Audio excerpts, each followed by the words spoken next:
নমস্কার বন্ধুরা, আজ আমার আলোচ্য বিষয় পৌষ সংক্রান্তি আসলে কি।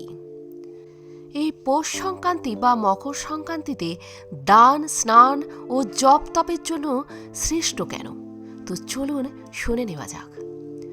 পৌষ সংক্রান্তি সনাতন ধর্মে এক বিশেষ পুণ্যক্ষণ।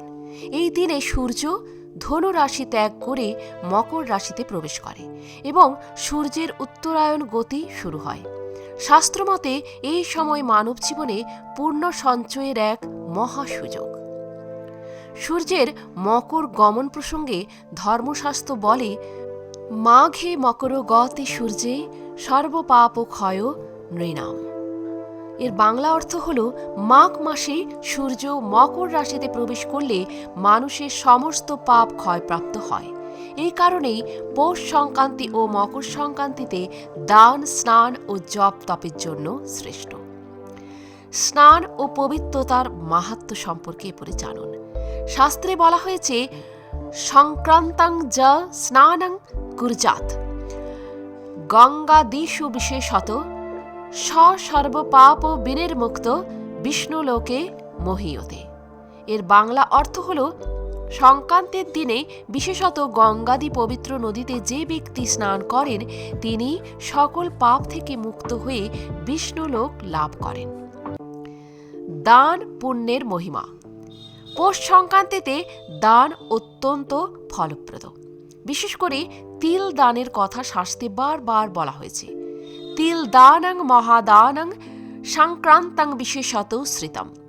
এর বাংলা অর্থ হল, সংক্রান্তির দিনে তিল দান মহাদানের সমতুল্য বলে স্মৃতিশাস্ত্রে বলা হয়েছে।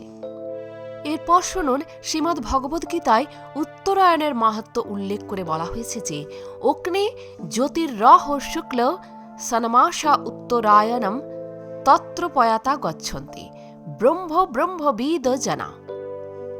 এর বাংলা অর্থ হল, উত্তরায়ণের শুভকালে যারা দেহত্যাগ করেন ব্রহ্মজ্ঞ সাধকেরা ব্রহ্মলোক প্রাপ্ত হন।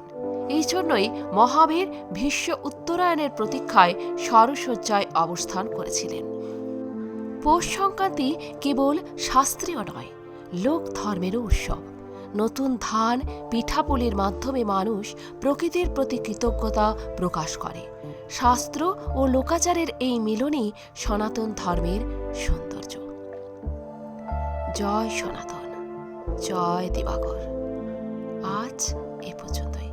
ভালো থাকবেন, সুস্থ থাকবেন। যদি ভিডিওটি ভালো লাগে একটা লাইক অবশ্যই করবেন।